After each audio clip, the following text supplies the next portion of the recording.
বিশ্ব নবী, কোন শত্রু নাই, কিচ্ছু নাই, যেদিকে যায় সবাই ভালোবাসে। নবীজি যাওয়ার সাথে সাথে আবু জাহেল সিয়ার ছেড়ে দিয়ে বলে আমাদের আলামিন এসে গেছে। খাদিজাতুল কুবরা, দেড়জোড়া আলামিন সুনাম। খাদিজাতুল কুবরা বলে সবাই আলামিনের প্রশংসা করে, আমি একটু পরীক্ষা করে দেখি আলামিনটা কেমন।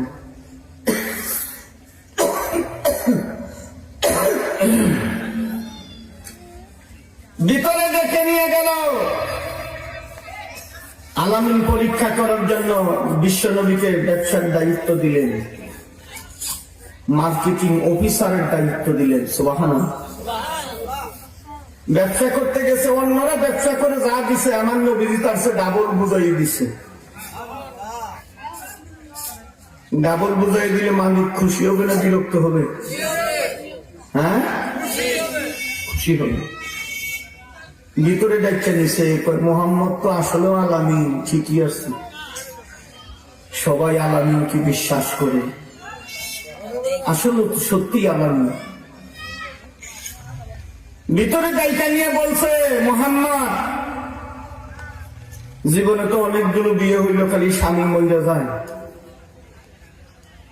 একটাও টিকলো না, কয়টা বিয়া বললেন। তো চিন্তা করছিলাম আমার বিয়ে টিয়ে বসবো না। আল্লাহ নবীজিকে খুললা কনে তো পেশানিতে, নবীজি পেশ মুসলের কথা পছন্দ করতো না। সুবহানাল্লাহ। আমাদের মধ্যে কিছু লোক আছে পেট ছাড়া কোনো কথাই কয় না, আছে না? না, যাই হোক। তো খাদিজাতুল কুবরা বলতেছে অনেকগুলো বিয়ে হলো, স্বামী মারা যায়, চিন্তা করছিলাম আর জীবনে বিয়ে বসবো না, কিন্তু তুমি যে আলামিন, তোমাকে দেখে আমি সিদ্ধান্ত নিয়েছি তোমার কাছে বিয়ে বসে জীবনটাকে ধন্য করতে চাই। সুবহানাল্লাহ। বিশ্বের সুন্দরী একটা মহিলা, বিশ্বের সেরা ধনী, সেরা ধনী, সবচাইতে ভালো বংশের মহিলা, পবিত্র মহিলা নবীজিকে প্রস্তাব দিল। আমাদের এই সমস্ত এলাকার যুবকরা এরকম যদি বিশ্ব সুন্দরী কেউ এরকম প্রস্তাব দিত, এক বেহুশ হইয়া 3 দিন পর্যন্ত বইয়ে থাকত। কি করেন, ঠিক কিনা? বিশ্ব নবীজি বললেন, খাদিজা গো, আপনি বললেন, আমি শুনলাম, কিন্তু আমি কিন্তু সিদ্ধান্ত দিতে পারবো না। আমার চাচা আছে গার্জিয়ান, আমার মা নাই, বাবা নাই, আমার চাচা আছে, চাচার কাছে জিজ্ঞেস না করে কিছু বলতে পারবো না। সুবহানাল্লাহ। এখানের যুবকেরা মোবাইলে সম্পর্ক করে, বাপের কাছে জিজ্ঞেস করে না, মায়ের কাছে জিজ্ঞেস করে না, কয় তোমার বিয়া না করলে মইলে খেয়ে রইলে যাবো, তুমি আমার কলজার কলজা, সিনা সিনা। মোবাইলে সম্পর্ক করে বিয়ে করে। এই বাবা মাঝে এতদিন বিয়ে লক্ষ লক্ষ টাকা তোমার পিছনে খরচ করে লেখাপড়া করাইল, তুমি বাবা মার কথায়, বাবা মার একটু জিজ্ঞাসা করল না, কোন ম্যারেজ করে তুমি চলে গেলা। তোমার মতো অপদার্থ সন্তান আর দুনিয়াতে নাই, ঠিক না? এই জন্য দেখবেন প্রেম ভালোবাসার বিয়েগুলো দুই এক বছরের মধ্যেই দেখবেন ঝগড়া লেগে জুতা মারামারি করে আলাদা হইয়া যায়, সংসার শেষ হইয়া যায়। এগুলো কি কেনা? 1 নম্বর কারণ হলো বাবা মার কবিতায় আঘাত দেয়, আর 2 নম্বর কারণ হইল বিশ্ব নবী গার্জিয়ান ছাড়া বিয়ে করে নাই। ও বিশ্ব নবীর একটা সুন্নতকে লঙ্ঘন করেছে, এই জন্য ওদের সংসারের প্রতি কোনো রহমত থাকে না, ঠিক কিনা? জোরে কর। আমার উদ্দেশ্য এই বিষয়, এই ঘটনা বলা না, আমার উদ্দেশ্য অন্য জায়গায়। আলামিন উপাধি দিল, সারা দুনিয়ার মানুষ আলামিনকে বিশ্বাস করে। খাদিজাতুল কুবরা বিয়ে বসলো। এই আলামিনের কাছে যখন কোরআন নাযিল হয়ে গেল, আল্লাহর পক্ষ থেকে কোরআনের আয়াত নাযিল হয়ে গেল, ইকরা বিসমি রাব্বিকাল্লাযী খালাক। ও পড়ো তোমার রবের নামে, যিনি তোমাকে সৃষ্টি করেছেন। আমাদেরকে কে সৃষ্টি করেছেন? এজন্য সর্বপ্রথম আয়াতটা হচ্ছে পড়ো। সর্বপ্রথম আয়াত কি? জ্ঞান অর্জন করা। আগে জানো। নামাজের আয়াত প্রথম নাজিল হয় নাই, পর্দার আয়াতও নাজিল হয় নাই। প্রথম কি? জানতে হবে। আর সবচেয়ে জানার মধ্যে সবচেয়ে শ্রেষ্ঠ জানতে হবে আমার আল্লাহকে, আমাকে কে সৃষ্টি করেছেন। ঠিক কিনা তুলে কর।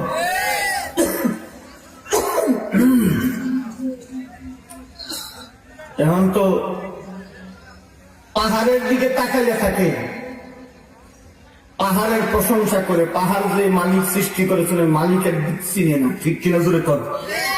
এরকম আছে না? কবি নদীর দিকে কলকল সলসল মলমল কবিতা লেখে, কিন্তু যে পাহাড় বানাইলো, যে নদী বানাইলো, আল্লাহরে আগে প্রশংসা করতে হবে। ঠিক কিনা? এবার বিশ্ব নবী দেড় জোড়া সোনা আমার আমিন। এই আলামিন যখন, আল্লাহর কোরআন যখন নাযিল হয়ে গেল, আলামিনের বিরোধিতা শুরু হয়ে গেল। চতুর্দিকে আল্লাহর নবীর শত্রু হয়ে গেল। আহারে, যেই চাচা আবুল হাব বিশ্ব নবী জন্মের সময় স্বর্ণ মুদ্রা দান করেছিল, মিষ্টি খাওয়াইছিল এলাকা সহ। এই নবীজি যখন কোরআন নাযিল হয়ে গেল, সর্বপ্রথম পাথর নিক্ষেপ করলো। মূলত ওরা ব্যক্তি মুহাম্মদ সাল্লাল্লাহু আলাইহি ওয়াসাল্লামের বিরোধিতা করে নাই, ওরা কোরআনের বিরোধিতা করেছে। কোরআনের বিরোধিতা করার কারণে ওরা নবীর বিরোধিতা করেছে, নবীর বিরোধিতা করার কারণে ওরা আমাদের বিরোধিতা করে। ঠিক কিনা জোরে কম। আজকেও যারা আলেম ওলামার বিরোধিতা করে, তারা মূলত আলেম ওলামার বিরোধিতা করে না, তারা মূল শত্রু হচ্ছে আল্লাহর কোরআনের সাথে। ঠিক কিনা? এই জন্য কোরআনের বিরোধিতা করার কারণে নবীর বিরোধিতা করেছে। আজকে ওই আবু জেহেলের গোষ্ঠী যারা আছে, চামচা চুমচা যারা আছে, তারা যে আমাদের বিরোধিতা করে, আসলে মূলত আমাদের বিরোধিতা করে না, কোরআনের বিরোধিতা করার কারণে ওরা আলেমের বিরোধিতা করে। ঠিক কিনা জোরে কর। যে কোরআন, আহারে, কোরআন যেদিন নাজিল হয়ে গেল, চতুর্দিকে শত্রুতা। বিশ্ব নবীজি বলেন,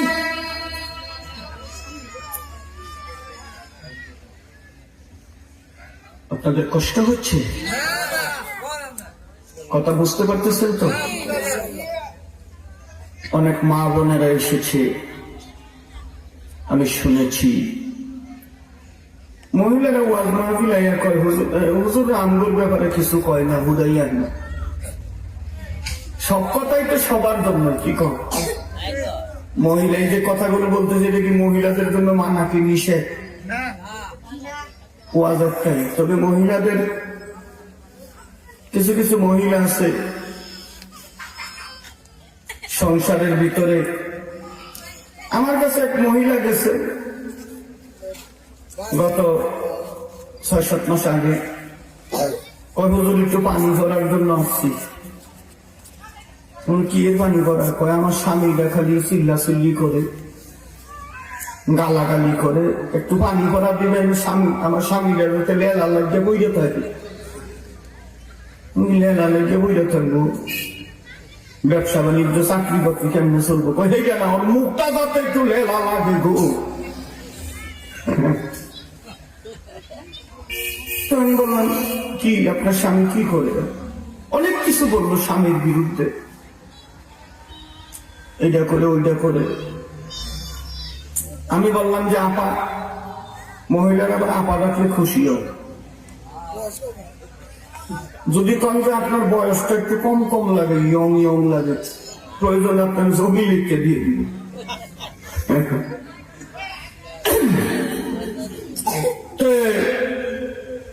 বললাম যে আপা, আপনার স্বামীর বিরুদ্ধে তো অনেক কিছু বললেন, নিজের একটা দোষের কথা কম তো দেখি। একটা দোষ বলেন যে হুজুর এটা আমার দোষ আছে। হুজুর আপনি তো অন্ধ, হাফেজ, আপনার সাথে মিথ্যা কথা বললে আবার আল্লাহর গজব করব। মহিলারা একটু গজব বেশি বুঝে, একটু ঝগড়া লাগলে তোর বুহের উপরে ঠাড়া হলে মূর্তি। নিজের ছেলেরেও ক্ষমা করে না, স্বামীরেও ক্ষমা করে না, বাইরে যাইতে শহর আমার জ্বালাই গেলি, রাস্তা দিয়ে সিএনজি তুলে ভর্তি। কতক্ষণ পরে খবর গেছে আপনার স্বামী তো সিএনজি নিচে বলে ঠ্যাং বসিয়ে গেছে। হেসে মনে চিৎকার করে খোদা খোদা গো, হ্যাঁ তোমার সুর করে চিৎকার করে। সময় তো কম, 12টা তো প্রায় বাইক দিয়ে গেছি। আচ্ছা একটু বসেন দিন। আমারও ওগুলো মানুষের বুঝাইয়া ওয়াজ করতে হবে। কিছু কিছু বক্তা আছে একটা মিলে সুর কইরা চিল্লাইতে থাকে গু, মানুষে মনে করে যে আজকে ওয়াজ খতম করে হবে। বক্তার সাথে শ্রোতার সাথে আগে সম্পর্ক করতে হবে। আপনি যে একবার বুখারী শরীফ খতম করতেছেন, মানুষ বুঝলো না বুঝলো এটা আপনার আগে বুঝতে হবে। কইতেই আছে চিল্লানি মাইরে মালিক আবাই হইতেছে। বক্তাও দেশে অনেক হয়ে গেছে এখন। আচ্ছা যাই হোক, পানি করাটা দিয়ে নেই, মহিলাটা তারাই দিচ্ছে পরে ওয়াজটা আবার শুরু করি। আমি বললাম যে আপনার একটা দোষের কথা কম দেখি, নিজের একটা দোষ বলেন। আপনার সাথে তো সত্য কথা বলতে হুজুর আমার একটা দোষ আছে, আমার সাফাটা একটু বেশি। হ্যাঁ এবার লাইনে আসছে, এইটা হইলে আসল আসল সমস্যা। বাংলাদেশের কথা বলি না, ওয়াজ করে দেওয়ার সঙ্গে করে 10 টাকা করে দিতে শুধু। আচ্ছা তাহলে সব করে তো আমি বললাম যাচ্ছে ই করেন, পানি করে আপনার স্বামীকে দিলাম না আপনারে দিলাম, এইটা কি কর আইলাম স্বামীর জন্য আমারে দিবেন। কারণ বলে হ্যাঁ পানি ভরাটা নিয়ে যাবেন, আপনার স্বামী বাড়িতে আসবে, পানি ভরাটা আপনার স্বামী যখন গালাগালি শুরু করবো সাথে সাথে পানি ভরা মুখে দিবেন, ফেলবেন না গিলবেন না, যতক্ষণ গালাগালি শুনবো। আমি তো কিছুই বলতে পারবো না, তাই আপনি তো গ্যাস লাগাই দিলেন। দেখেন নিলে নেন, তা না হলে জান আমি আমার ওয়াজ আছে চলে যান। পরিষ্কার বুঝে নেন পানি ভরা, পানি ভরা যদি ফালায় গিল্লা ফলান গলা ফুললে বইলে যাবেন, আর যদি ফালাইয়া দেন আপনার স্বামী বইলে যাব। বেটি কই হাই খাই কি বই হইতে বললাম অন্ধর কাছে আইয়া, অন্ধ হুজুর এখন তো না নিলেও যদি আবার অভিশাপ লাগে। কয়টা দেন দেখি, হ্যাঁ পানি করে নিয়ে গেছে, চা আছে।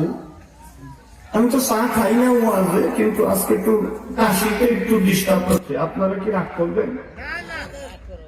আমরা বৈশা রয়েছি, হুজুর খালি মগ মগইয়া চা খায়। সকলে বলি আলহামদুলিল্লাহ। আমি জানি আপনারা আমাকে ভালোবাসেন, এই জন্য মিজান ভাই খালি আমার বারে বারে দাবাত দেয়। হ্যাঁ মনে করে যে অন্য বক্তা আইলে ওয়াজ 12টার হ্যাঁ ভাই যাইতো না, এজন্য হে খালি আমার দাবাত দেয়, বসে একটু কম দেয় আর কি। হ্যাঁ খুব চালাক মানুষ, মিজান ভাই খুব চালাক, কিন্তু কিন্তু আল্লাহর খাস বান্দা হাসি খুশি থাকে, কথা বলে কুষ্ট, কোন মেন নাই হার কাছে। মিজান ভাই খুব পরিষ্কার মানুষ, পরিষ্কার মানুষগুলো জান্নাতে ডাইরেক্ট ঢুকবে। সুবহানাল্লাহ। টেউ টেউ করে দেবে, বেসুক লোক একটু জিকির করেন লা ইলাহা ইল্লাল্লাহ, জোরে